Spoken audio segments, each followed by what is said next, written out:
All right, a lot of you have asked about mock scrapes, so I'm going to explain a little bit about mock scrapes that we run. This scrape has been open all year round, and we've been running a trail camera behind it. But I always go through and I break up the dirt first in my mock scrape so that there's fresh earth. In there. As we know, the deer come in and they'll scrape on in through there.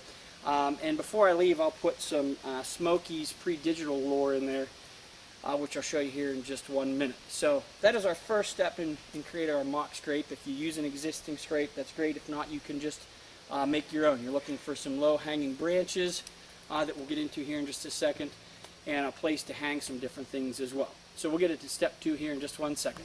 All right, one of the next things I like to do, step 2, is I like to use the buck cage. With the buck cage, you put a 1/2 ounce of lure in it.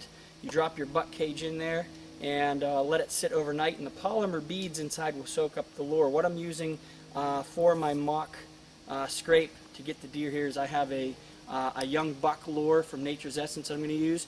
You don't even need to touch the buck cage. You just simply slide it on, okay, and slide it down the branch, okay, and then take it out of the canister, and your buck cage is ready to go with your buck lure in there. So that is step 2 of creating mock scrape. All right, my next step is really important. You want to create a licking branch, and here's my licking branch. And use a set of pliers, whatever you want, and you want to mash up the end of your licking branch and expose, and you can even take some of the bark off and strip the bark off, which I like to do. But you want this licking branch, okay, to be about at eye level for the deer so they can come down and take it. So here's our licking branch. You can see it's flattened out. I want to expose those fibers because it's going to hold our liquid scent. Now, what we're using and what I like to use is Smokey's pre-orbital lure. The label's faded a little bit, but smokeysdeerlure.com.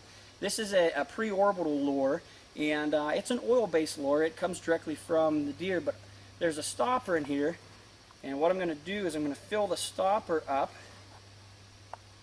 and I'm going to slowly drip it onto the licking branch so it soaks in. I'm going to use a stopper full.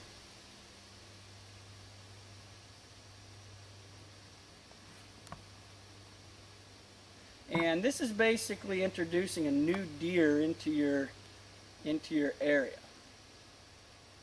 Since the pre-orbital, it comes from the gland in the eye, all right, and the deer are going to reach up there. They'll chew on this stick, and they'll get their eye in there. But this lure is formulated so that you're basically introducing a new buck, okay, into your area. All right, now the last step of this is very important. I also use Smokey's interdigital gland lure. Again, you can get it at smokeysdeerlures.com. And what you want to do is put this in here in your mock scrape. Again, you have the pre-orbital on the licking branch. Now you're putting the gland from in between the deer's foot in the dirt as well. And you're going to create 2 little spots like a deer has stood in here.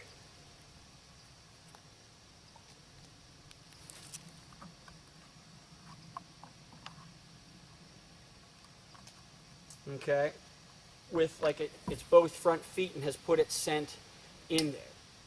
So that's the next step to this mock scrape setup. All right, so the very last part of this is taking care of your trail camera. I like to put my trail camera about 3.5, 4 feet tall, and it's facing right towards the mock scrape. As you can see, the whole time I've been working with this, on the one hand I've been wearing a rubber glove not to make sure I'm leaving any scent anywhere. So I have my trail camera programmed for right now to take pictures. Later on in the year I'll have it set up to take high definition video, but this will be a great way for me to start getting a view of all the different bucks that are going to hit the scrape, does, everything as well.